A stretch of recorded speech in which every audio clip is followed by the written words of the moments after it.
নমস্কার বন্ধুরা, তোমরা যারা নেতাজি সুভাষ ওপেন ইউনিভার্সিটি থেকে ইউজি কোর্স করছো এবং ইউজি সেকেন্ড ইয়ারের স্টুডেন্ট, যাদের GHI পেপারটি রয়েছে 31, তাদের আমি সাজেশন বা বলতে পারো লাস্ট মিনিট সাজেশন দিয়ে দিলাম, দেখে নাও। প্রত্যেকটি প্রশ্নই গুরুত্বপূর্ণ, অবশ্যই করে রাখবে। তবু আমি কিছু বিষয় আলোচনা করে দেবো, তাই স্কিপ না করে সম্পূর্ণ ভিডিওটি দেখো। প্রথমেই দেখো, দুটি দুর্ভিক্ষ ও তার ফলাফল সংক্রান্ত কোয়েশ্চেনটি আমি দিয়েছি।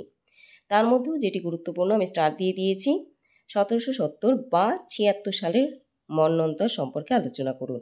নেক্সট, সম্পদের বহির্গমন ও অবশিল্পায়ন একটি আরেকটির সাথে রিলেটেড। সম্পদের বহির্গমন হয়েছিল বলেই কিন্তু ভারতে অবশিল্পায়ন হয়েছিল, কুটির শিল্প ধ্বংস হয়েছিল, বিশেষত বাংলায়। আচ্ছা, এই সম্পদের নির্গমনটা একটু বলে দিই। এই ঘটনাটি ঘটে পলাশির যুদ্ধের পর, যখন নাকি সিরাজউদ্দৌলা সম্পূর্ণভাবে হেরে গেলেন, বাংলার স্বাধীন নবাবীর পতন হলো। সেই সময় পলাশির লুণ্ঠন বলে একটি বিষয় রয়েছে, অর্থাৎ পলাশির যুদ্ধের পর যতটা পরিমাণ অর্থ শোষণ সম্ভব সেটা ব্রিটিশ সরকার করেছিল এবং ভারতের সম্পদ, বাংলার বিশেষত সম্পদ লুণ্ঠন করে, শোষণ করে নিজেদের দেশে পাঠিয়ে দিয়েছিল। সেই বিষয়টিই কিন্তু সম্পদের নির্গমন। ভারত সেই সময় ছিল শুধুমাত্র অর্থ শোষণ এবং কাঁচামাল সংগ্রহ করে নিজেদের দেশে পাঠানোর জন্য একটি ক্ষেত্র মাত্র। আচ্ছা, এরই সাথে অবশিল্পায়ন জড়িত, কারণ সম্পত্তি যদি ভারতে না থাকে, অর্থকড়ি যদি না থাকে, কাঁচামালের যদি অভাব দেখা দেয়, তাহলে কি করে শিল্প উন্নত হবে? শিল্পগুলি আস্তে আস্তে ধ্বংস হয়ে যাচ্ছিল ভারতের। নেক্সট কোয়েশ্চেন কি আছে?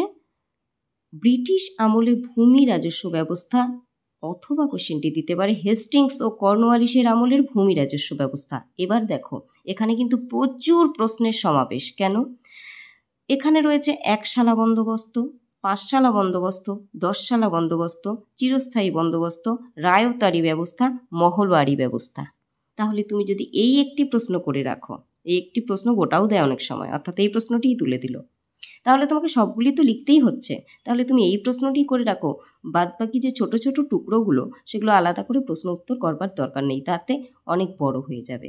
এটা তুমি 4 পেজের মধ্যে শেষ করো, ঠিক আছে? তাহলে তোমার ওই মোটামুটি 1 পেজ মতো লিখলে পরেও 10-এ কম করে 6-7 তো দেবে, যদি ভালো করে লেখো, বিষয় যদি থাকে সঠিকভাবে।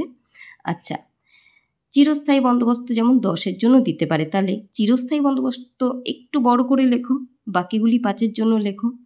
আচ্ছা, কিন্তু একসাথে করে। আশা করি ব্যাপারটি বোঝাতে পারলাম। পরবর্তী প্রশ্ন দেখো, বক্সারের যুদ্ধ ও তার ফলাফল আলোচনা করুন। বা প্রশ্নটি দিতে পারে মীর কাসিমের সঙ্গে ইস্ট ইন্ডিয়া কোম্পানির বিরোধের কারণগুলি কি কি এবং এর পরিণতি কি ঘটেছিল। তাহলে এই প্রশ্নটি কিন্তু খুব ভালো করে উত্তর সহ রেডি করে রাখতে হবে। নেক্সট, মুসলিম লীগ প্রতিষ্ঠা ও কার্যকলাপ। পরবর্তী প্রশ্ন, শিক্ষা এবং সমাজ সংস্কারে রামমোহন, ডিরোজিও এবং বিদ্যাসাগরের ভূমিকা। আছেন অনেকেই, তার মধ্যে রামমোহন, বিদ্যাসাগর পড়ে রেখো, ডিরোজিওটাও দেখে রেখো একটু। নেক্সট, স্বদেশী ও বয়কট আন্দোলন সম্পর্কে আলোচনা করুন। এটিও গুরুত্বপূর্ণ প্রশ্ন। নেক্সট, নীল বিদ্রোহের কারণ ফলাফল। এবার দেখো, কিছুক্ষণ আগে যে আলোচনা করলাম, অনেক প্রশ্নের সমাবেশ একটি প্রশ্নের মধ্যে অনেক সময় হয়। তাহলে নীল বিদ্রোহ কিন্তু কৃষক বিদ্রোহের একটি পার্ট। কৃষক বিদ্রোহ যদি গোটা দিয়ে দেয়, অর্থাৎ কৃষক বিদ্রোহ সম্পর্কে আলোচনা করুন, ঔপনিবেশিক ভারতের কৃষক বিদ্রোহ সম্পর্কে আলোচনা করুন, সেই ক্ষেত্রে তোমাকে নীল বিদ্রোহ লিখতে হবে, তিতুমির বারাসাত বিদ্রোহ লিখতে হবে, তারপর তেলেঙ্গানা তেভাগা লিখতে হবে। আমি অলরেডি উল্লেখ করে দিয়েছি, পরবর্তী কোশ্চেনে দেখো, পাবনা লিখতে হবে, চম্পারণ লিখতে হবে।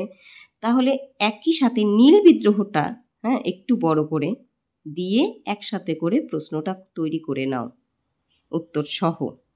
পরবর্তী প্রশ্ন, 19 শতকে জাতীয়তাবাদের উন্মেষ ও বিকাশ আলোচনা করুন এবং এতে সংবাদপত্রের ভূমিকা লিখুন।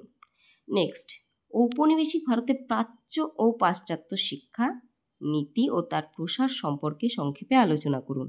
এবার এই ক্ষেত্রেও একই বিষয় চলে আসছে, দেখো এখানে কি কি যুক্ত হবে। উডের dispatch, Macaulay minute, Hunter commission, British সরকারের দ্বারা প্রতিষ্ঠিত প্রতিষ্ঠানসমূহ, বিদ্যাসাগর রামমোহনের শিক্ষামূলক প্রচেষ্টা।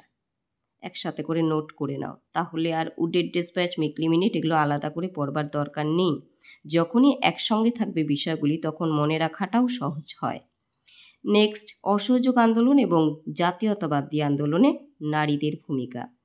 পরবর্তী আমি তো বলেই দিলাম যে কৃষক বিদ্রোহ সম্পর্কে আগেই বলে দিয়েছি। এছাড়া দেখো 5-এর কিছু গুরুত্বপূর্ণ প্রশ্ন আছে, সেগুলো তো পড়বেই, তার সাথেও আবারও বলে দিচ্ছি বড় প্রশ্নগুলির মধ্যেও কিন্তু অনেক 5-এর এবং 2-এর কোয়েশ্চেন রয়েছে। এই প্রশ্নগুলি কমপ্লিট করো।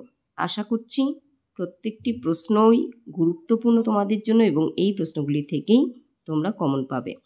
আর যারা নোট নিতে চাইছো তারা হোয়াটসঅ্যাপ গ্রুপে যুক্ত হবে। আমার হোয়াটসঅ্যাপ গ্রুপ রয়েছে, এই ভিডিওর ডেসক্রিপশনে আমি দিয়ে রাখবো তার লিঙ্ক। তোমরা চাইলে যুক্ত হয়ে যেতে পারো, তোমাদের শিক্ষামূলক সাহায্য আমার কাছ থেকে তোমরা নিতে পারো এবং সাজেশনস ও নোট সংগ্রহ করতে পারো। খুব ভালো থেকো, তোমাদের পরীক্ষার জন্য আমার আগাম শুভেচ্ছা রইল। সকলকে ভালো রেখো, নিজেও ভালো থেকো।